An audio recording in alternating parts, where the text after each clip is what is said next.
There was a land, emerald and fertile, kissed by rain and wrapped in green, a land where songs once echoed across the valleys, where laughter danced in cottages made of stone, where life was simple and survival was sacred.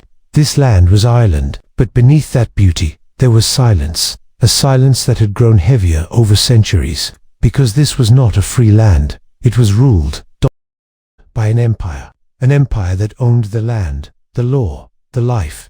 The Irish worked the soil, but they did not own it. They toiled from dawn till dusk to feed their British landlords, and in return they kept one thing: potatoes, not gold, not grain, just potatoes. Because in that humble crop was their hope, their bread, their life. But in 1845, that life, that fragile hope, turned black. It began with a smell, rotting, foul, unnatural. From the soil came sickness. The potato crop was dying. People didn't understand. One day the plants were green, the next they collapsed, withered, gone. They called it the blight, and it spread like a curse.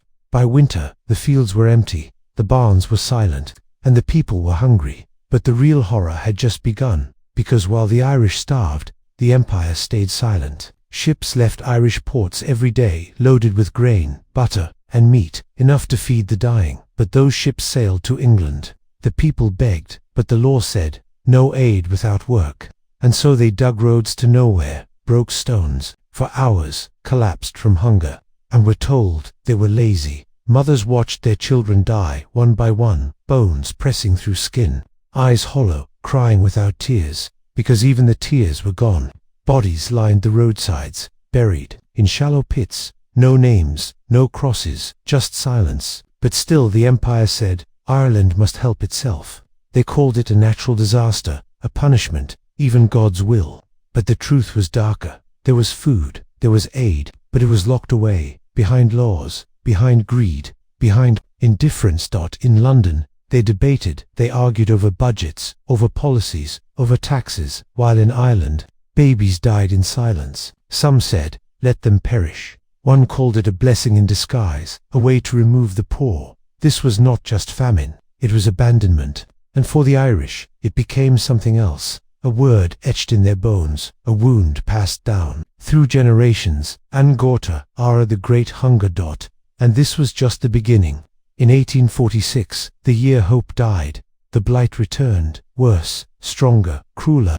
The people prayed for a miracle, but the skies answered with storms. Rain fell for weeks, washing away what little life remained in the soil. Hunger deepened, bones cracked under thin skin, and voices once full of song now whispered only one word: food. But there was none. The British response, they called it overreaction. They sent accountants, not aid workers.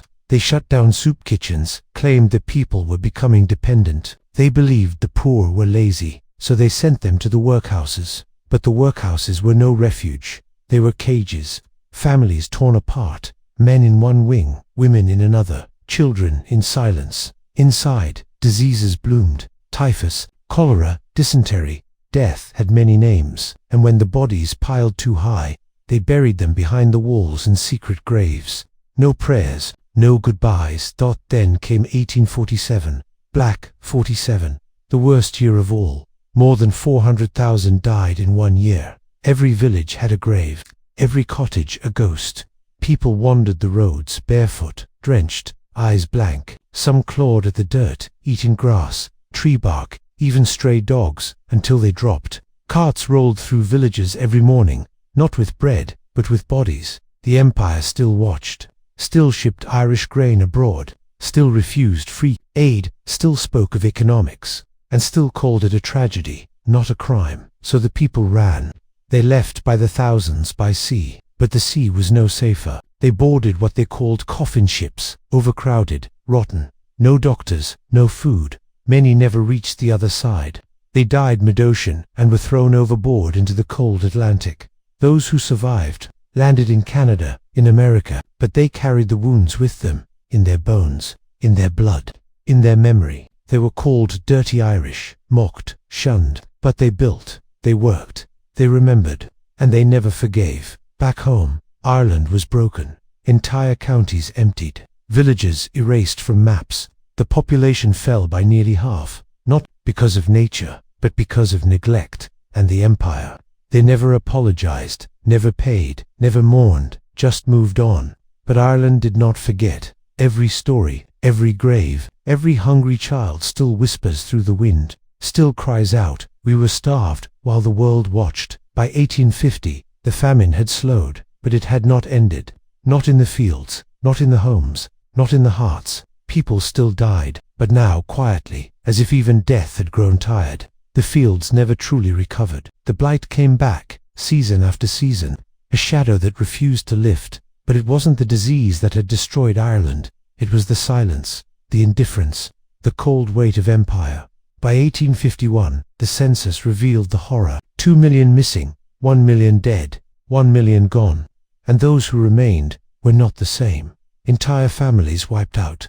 Whole towns vanished. Languages forgotten. In the pubs, no music. In the fields, no song.